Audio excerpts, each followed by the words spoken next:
어제 본문에서 출애굽 사건이 기록이 되어 있었고요. 그리고 출애굽 사건과 이어지는 단락이 오늘 13장에도 기록이 되어 있습니다. 그리고 출애굽 이후에 또 일어나는 일들에 관한 기록의 어떤 시작점이 되어지는 것도 오늘 13장이기도 합니다. 13장 전체를 사실 하나의 어떤 큰 단락으로 묶어서 이해하기에는 좀 무리가 있고요. 크게 두 개의 파트로 나눠서 보아야 하는데, 그럼에도 뭐 주제는 우리가 나중에 또 합쳐볼 수는 있을 것 같습니다. 그러나 기본적으로 이 뭐 글의 흐름을 봤을 때는 크게 두 파트로 나누어서 좀 보는 게 필요할 것 같은데요. 첫 번째 파트는 이제 1절로부터 16절까지고요. 또 두 번째 파트는 17절로부터 끝절까지로 이제 나누어서 좀 구분해서 앞에 파트는 이제 출애굽 사건과 이어지는 단락으로, 그리고 뒤에 파트는 이제 출애굽 이후에 이스라엘 백성의 여정의 시작점이 되어지는 단락으로 좀 보시면 좋을 것 같습니다. 첫 번째 파트인 1절부터 16절에는 여호와께서 모세에게 말씀하셨던 그 유월절에 관한 규례가 다시 어떻게 보면 이제 반복적으로 기록되고 있는 것처럼 좀 보여집니다. 유월절과 무교절에 관한 내용이 다시 한번 또 재진술되어지고 있는데, 그러나 이제 앞에 이미 주어졌던 그 내용에 대한 어떤 기계적인 반복에 관한 부분이 아니라 분명한 어떤 특별한 주제를 좀 강조하기 위해서 의도성을 갖고 지금 기록하고 있는 것으로 보입니다. 근데 이 의도가, 그러니까 모세가 어떠한 의도로 지금 유월절과 무교절에 관한 이야기를 다시 반복하고 있느냐라고 하는 것을 좀 명확하게 하기 위해서는 이 첫 번째 파트인 1절부터 6절을 좀 구조적으로 좀 살펴볼 필요가 있습니다. 그러니까 어떤 구조를 이루고 있는가라고 하는 것을 좀 살펴보면서 그 의도를 좀 발견할 수 있게 되어지는데요. 이 첫 번째 파트를 다시 두 개의 단락으로 구별을 해 볼 수가 있습니다. 2절로부터 10절까지와 11절에서 16절까지로 나누어서 두 개의 단락으로 좀 살펴보면 이 어떤 구분점과 또 구조가 좀 눈에 들어오게 되어지는데요. 기본적으로 이 첫 번째 단락과 두 번째 단락을, 그러니까 2절부터 10절과 11절로부터 16절을 나누게 되는 어떤 구분점은 2절 그리고 11절과 12절입니다.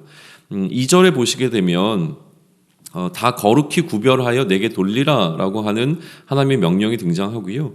12절에 보시면 12절에서도 마찬가지로 다 구별하여 여호와께 돌리라 라고 하는 명령이 기록되어 있는 것이 보입니다. 그러니까 이 두 명령이 어떻게 보면 이 두 단락을 이끌고 있는 이 첫 번째 문장이 되어지는 것이죠.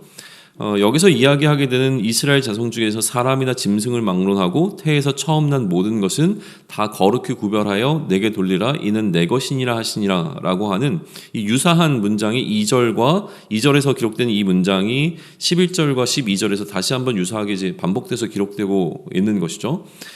이거에 관한 이제 어떤 구체적인 의미, 해석을 하는 것보다 이 2절과 11절, 12절이 갖고 있는 역할 자체가 이것이 그러니까 유월절에 관한 명령이라고 좀 이해해 보시면 좋을 것 같습니다. 무슨 얘기냐면 유월절에 관한, 유월절을 지키라고 하는 그 하나님의 구체적인 어떤 명령들 가운데서 대표 명령이 이것이라는 것이죠. 그러니까 유월절을 대표하는 대표 명령은 무엇이냐면 이 절기를 지킬 때에 태에서 처음 난 모든 것은 다 구별하여 하나님께 돌리라. 이게 구별한다는 것 자체가 사실은 거룩함의 의미가 담겨 있잖아요. 그러니까 거룩하게 구별하여 하나님께 돌리라. 왜냐하면 그것이 다 하나님의 것이다 라고 하는 것이 강조되는 이 명령이란 말이에요. 이게 유월절을 지키라는 대표적인 명령으로 이해한다면, 그리고 난 다음에 이어서 기록되어진 내용들은 무엇이냐면 이 유월절을 지키라는 명령 가운데서 어떤 특정한 구체적인 방법들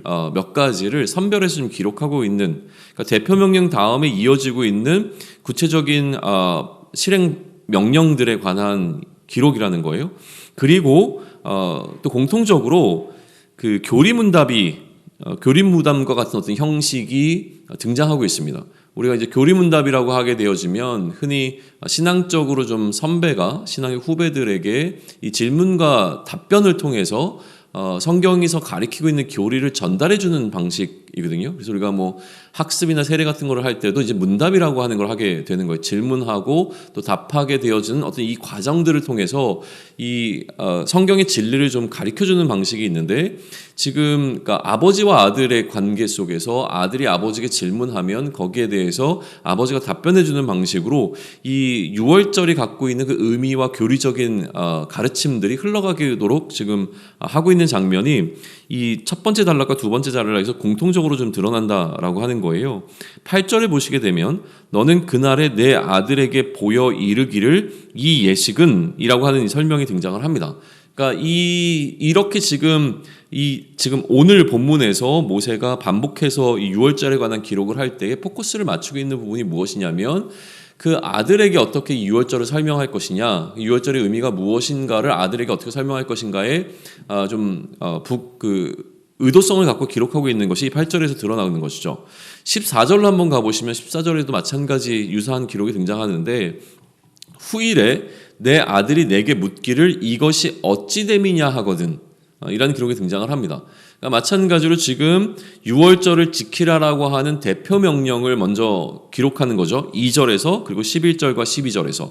그러니까 각각의 두 단락에서 유월절을 지키라고 하는 대표 명령을 먼저 우선 다시 한번 주고 난 이후에 이 유월절을 지키는 것에 있어서 세부 명령이 각각 이 A 파트와 B 파트에서 다 등장을 하는데, 첫 번째 파트에서 등장하고 있는 유월절을 지킴의 구체적인 명령은 무엇이냐면 무교절에 관한 부분이에요. 그래서 유교병을 먹지 말고 7일 동안 무교병을 먹으라라고 하는 것에 관한 그 세부 명령을 기록을 하고요.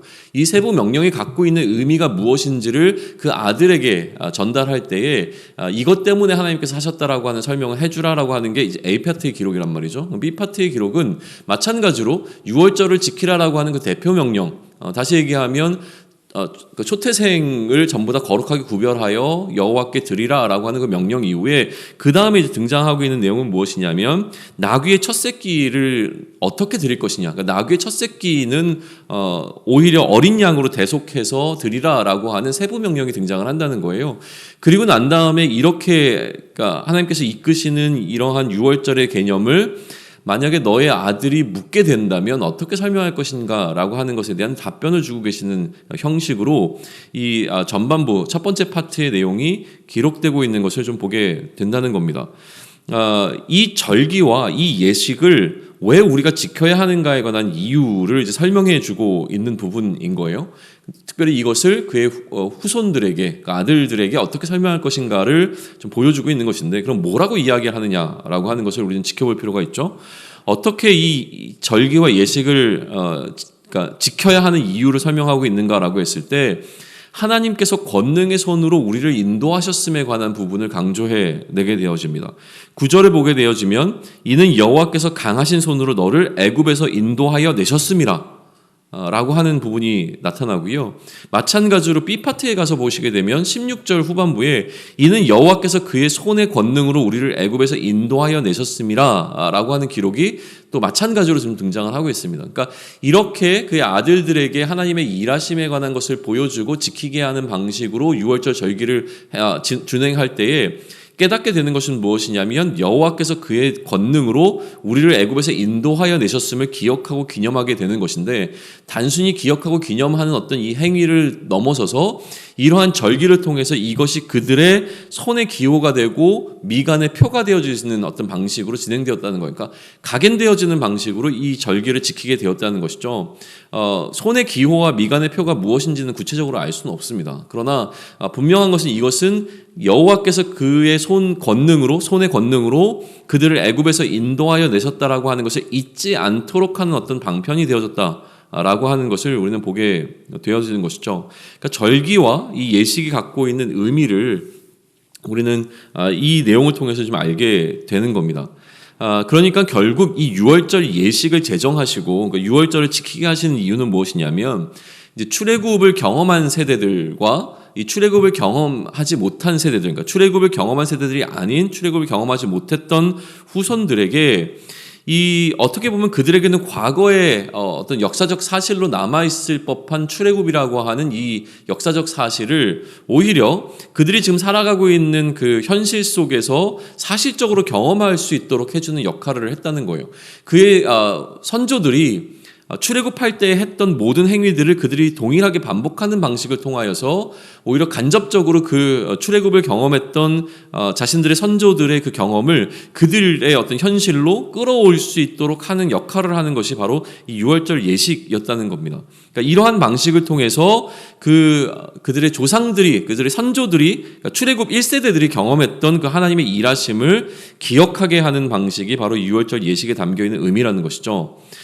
왜냐하면 이러한 방식으로 기억하지 않으면 하나님의 일하심을 쉽게 잊어버릴 수밖에 없는 인간들이 갖고 있는 한계성 때문에 이러한 예식을 제정하신 것으로 보입니다. 우리는 자꾸 잊는 존재라는 거예요. 그러니까 하나님이 어떻게 행하셨는가에 대한 것을 이러한 방식으로 기억하고 우리의 손과 또 미간에 기록하지 않으면 그러면 하나님의 일하심을 잊어버리니까 기억하게 하도록 이런 예식을 제정하셨다라고 하는 것이죠.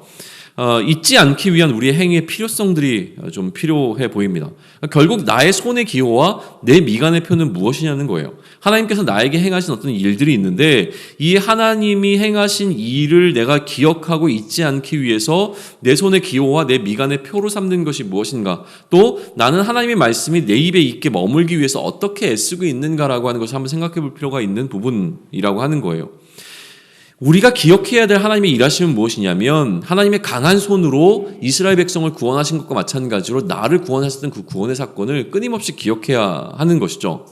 그리고 이것을 기억함이 주는 유익은 무엇이냐라고 하는 것인데, 이처럼 하나님의 강한 손이 나를 들어서 구원하셨다라고 하는 것을 기억한다라고 하는 것은 우리가 지금 현재의 상황 가운데서 어떠한 상황을 마주하든지 간에 그 상황 속에 우리가 매몰되지 않을 수 있도록 우리를 지키는 장치, 우리를 보호해주는 역할을 하게 되는 것이 바로 이 하나님이 나에게 행하신 일을 기억하고 기념하는 것이 주는 유익이 된다라고 하는 거예요. 그러니까 유월절이라고 하는 것은 결국은 하나님을 위하여 행하는 행위가 되는 것이 아니라 오히려 나를 지켜낼 수 있도록 하기 위해서 하나님께서 나에게 허락하신 도구라고 하는 것이죠. 내가 하나님의 일하심과 하나님의 강한 손을 잊지 않도록, 그래서 그것을 잊어버림으로 말미암아 다시 하나님 없음 때문에 내가 무너지지 않을 수 있도록 하나님이 나와 함께 하시고 나를 보호하시고 나를 지키시고 나를 어떻게 구원하시는 강한 손을 갖고 계시는 존재인가라고 하는 것을 다시 기억해내므로 말미암아 현재를 능히 넘어설 수 있도록 해주는, 그러니까 나의 믿음을 지킬 수 있도록 나의 보호막이 되어주는 것이 바로 이 유월절 절기가 갖고 있는 의미라고 하는 것을 우리는 좀 묵상해 볼 필요가 있습니다. 17절로부터 이제 두 번째 파트가 시작이 되어지는데, 이 두 번째 파트에서 기록하고 있는 것은 무엇이냐면 광야에서 이스라엘의 여정에 관한 기록이고요. 이 시작점이 이제 18장까지 계속 또 이어지게 되어집니다. 그러니까 출애굽 이후의 여정의 어떤 첫 번째 장면들을 17절로부터 22절까지가 기록하고 있는데, 뭐 좀 압축적으로 그 이후에 있었던 일들도 어떻게 보면 좀 서론적으로 기록하고 있는 것 같기도 합니다. 그러나 지금 그 이야기를 다 나눌 수는 없을 것 같고요. 어쨌든 지금 출애굽한 이후에 어떻게 이 여정들이 흘러가고 있는가에 대해서 모세가 기록을 하고 있는데, 모세가 어떤 의도로 기록하고 있는가에 대해서 우리가 한번 생각해보고 묵상해보면 좋겠습니다. 처음 모세가 기록하고 있는 것은 무엇이냐면 하나님께서 이스라엘 백성들이 출애굽한 이후에 가나안이라고 하는 그 약속의 땅으로 나아가는 여정 가운데서 그 루트라고 하는, 그러니까 그 뭐라 그러죠? 길의 어떤 어느 길을 따라서 가나안까지 갈 것인가라고 하는 그 루트를 결정하실 때에 블레셋을 가로질러서 올라가게 되어지면, 그러니까 블레셋이 머물고 있던 그 지역을 가로질러 올라가게 되면 훨씬 더 짧은 거리로, 그러니까 거리적으로 훨씬 더 좀 손실되는 것이 없는 방식으로 가나안에 도착할 수 있었음에도 불구하고 하나님께서는 블레셋을 우회해서 이스라엘의 이 대열이 블레셋을 거쳐가지 않고 블레셋을 우회해서 가도록 인도하셨다는 거예요. 그리고 왜 그렇게 인도하셨는가에 대한 설명을 모세가 기록하고 있는데, 만약에 블레셋 지역을 거쳐서 가게 되어지면 혹시라도 블레셋과 전쟁을 벌이게 되는 상황이 오게 될 텐데, 전쟁을 벌였을 때에 이스라엘 백성들이 그 전쟁 때문에 불편해서 다시 애굽으로 돌아갈 것을 걱정하셨다. 라고 하는 기록을 지금 하고 있습니다. 이것은 뭐 하나님이 자신이 없어서 그런 것이 아니라 이스라엘 백성들의 수준이 이제 그 정도에 머물러 있었던 것이죠. 지금은 애굽에서부터의 그 어려움과 고난 때문에 출애굽하는 거에 동의하고 나왔지만 출애굽한 이후에 그들이 블레셋과 전쟁을 벌여야 한다면 이들은 결국은 다시 돌아가고자 하는 그 연약함을 갖고 있었던 이들이었기 때문에 하나님께서는 오히려 블레셋을 우회하도록 지금 배려하고 계시는 장면이 모세가 기록하고 있는 첫 번째 기록이라는 거예요. 그래서 하나님께서는 이 블레셋 지역이 아닌 홍해의 광야길로 이스라엘 백성들을 돌려보내고 있다라고 하는 기록이 첫 번째 기록입니다. 두 번째 기록은 무엇이냐면 이들이 그처럼 이제 우회해서 걸어갈 때에 요셉의 유고를 함께 가지고 갔다라고 하는 기록을 하고 있습니다. 얼핏 보게 되면 왜 굳이 여기서 요셉의 유고를 지니고 가는 것을 모세가 꼭 기록했을까에 대한 것을 우리는 판별하기가 쉽지는 않습니다. 그러나 우선 지금 모세는 분명하게 요셉의 유고를 들고 이들이 함께 가고 있다라고 하는 기록을 남겨놓고 있는 것을 우리는 주목해 볼 필요는 있는 거죠. 의도성을 갖고 여기다 기록을 했다라고 하는 전제를 가지고 한번 묵상해 볼 필요가 있는 것이고요. 세 번째 이제 기록은 무엇이냐면 장막을 쳤는데 이 장막을 치는 그것과 함께 이제 하나님의 임재가 그들 가운데 거하고 있는 것에 관한 설명이 등장을 합니다. 그러니까 이들이 이제 장막을 치고 멈추고 또 나아가는 그 모든 과정 가운데서 여호와께서 그들 앞에 가셨다라고 하는 기록을 지금 남기고 있다는 것이죠. 이들이 걸어가는 여정 가운데 여호와께서 그들 앞서 함께 걸어가고 계셨다라는 기록을 남길 때에 그때 등장하고 있는 것이 구름 기둥과 불기둥이라고 하는 거예요. 하나님께서 그들의 앞에 가시면서 그들의 길을 인도하고 계시다라고 하는 것을 기록하고 있고요.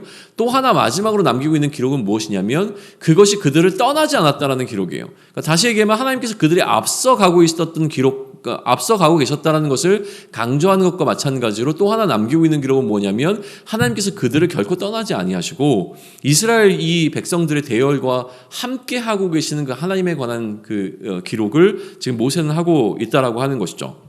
아까도 얘기했지만 단순히 이것이 이스라엘 백성들의 이동 경로를 기록해주는 역할을 하는 본문이라고 한다면 이 요셉의 유고를 이야기하고 굉장히 뜬금없어 보이기는 합니다.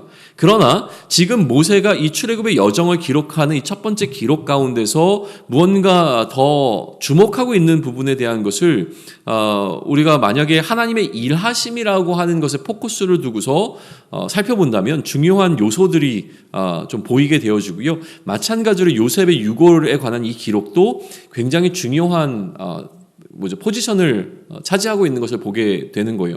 무슨 얘기냐면 하나님의 일하심이라고 하는 그 관점 속에서 요셉의 유골도 사실은 의미를 갖고 있다는 것이죠. 이스라엘을 향한 하나님의 마음에 관한 기록이라고 저는 봅니다. 17절로부터 22절이 하나님께서 이스라엘 백성들에게 어떤 마음을 갖고 계셨는가를 선명하게 보여주고 있는 것이 이 기록이라고 하는 거예요. 첫 번째, 하나님께서 블레셋을 우회하도록 만드셨는 것은 무엇이냐면 이스라엘을 향한 배려인 것이죠.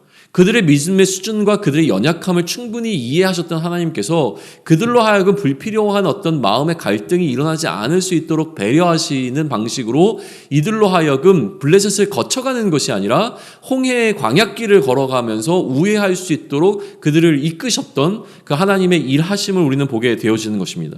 두 번째 하나님의 일하심은 무엇이냐면 요셉의 유골과 함께 하도록 하셨다는 거예요. 이 요셉의 유골을 함께 가지고 가는 이스라엘 백성들이 그 요셉의 유골을 볼 때마다 기억하게 되는 사건은 무엇이냐면 하나님의 언약입니다. 하나님께서 아브라함과 이삭과 야곱에게 주셨던 그 약속에 근거해서 요셉은 마찬가지로 자신의 유고를 반드시 애굽으로부터 그 가나안 땅으로 이끌어 줄 것을 신신당부하고 이제 유언처럼 남기고 떠나거든요. 그러다 보니까 이 요셉의 유고를 끌고 가는 것은 무엇이냐면 하나님이 가나안 땅을 어떤 의미로 이스라엘 백성들에게 주셨는가를 기억하고 또 그것을 계속 생각하게 하는, 리마인드하게 해주는 역할을 하는 것이 바로 이 요셉의 유골이 갖고 있는 그 담겨있는 의미였을 거라고 하는 거예요. 그러니까 이거 역시 하나님의 일하심 가운데 하나님의 언약의 신실하심을 나타내주는 파트라고 하는 것이죠. 마지막으로 하나님께서 구름 기둥과 불 기둥을 통해서 그들을 인도하시고 그들과 함께 하신다는 것을 상징적으로 나타내 준 것은 무엇이냐면 하나님의 보호 가운데 그들이 온전하게 놓여 있음을 나타내 주는 방식이었던 겁니다. 그러니까 하나님께서 그들과 함께 하시고 그들을 인도하신다라고 하는 이것을 어떤 눈에 보이는 시각적인 것을 통하여서 그들에게 알려주시는 방식이었다라고 하는 것이에요.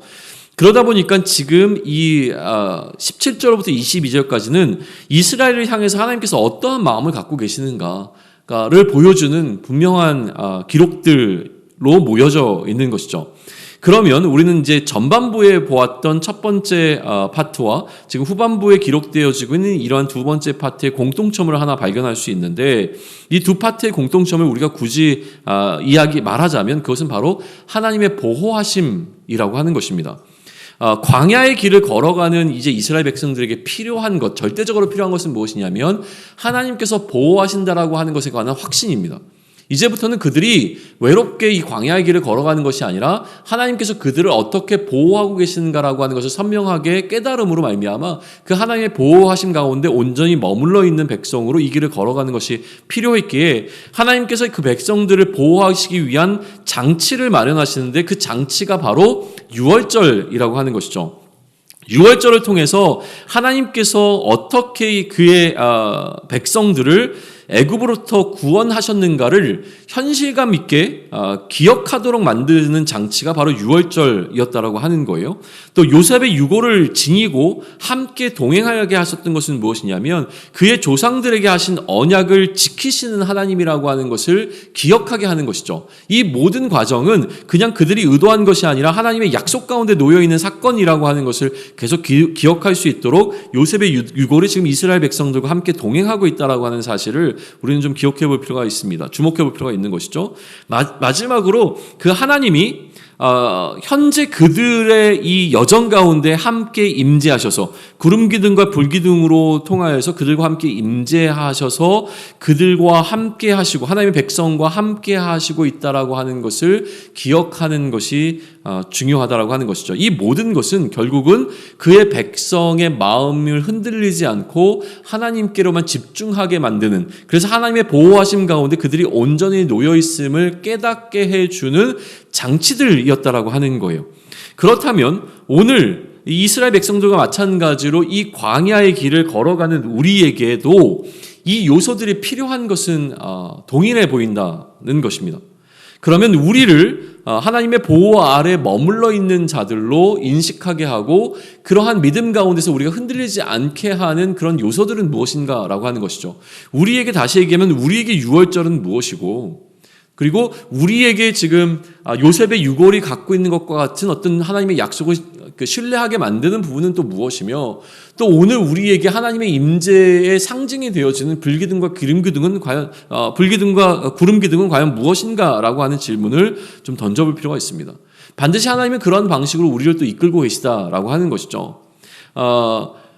우리는 이 광야의 길을 걸어가면서 이스라엘 백성들이 기억해야 했던 그 요소들을 동일하게 기억하는 것이 필요해 보입니다.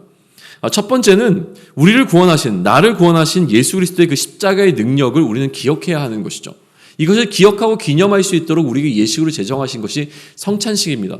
성찬식 자체를 이야기하는 것이 아니라 이 성찬식을 통해서 우리로 하여금 기념하게 하신 것이 무엇이냐라고 하는 거예요. 그럼 바로 예수 그리스도의 십자가의 죽으심, 그리고 그의 부활하심을 우리는 끊임없이 기억해야 된다는 것입니다.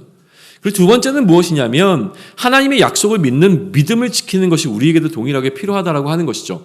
그들이 이 요셉의 유고를 통해서 하나님의 약속을 기억했다면 우리 역시 우리에게 주신 그 하나님의 약속을 믿는 믿음을 신실하게 지켜내는 것이 반드시 필요하다라고 하는 것입니다.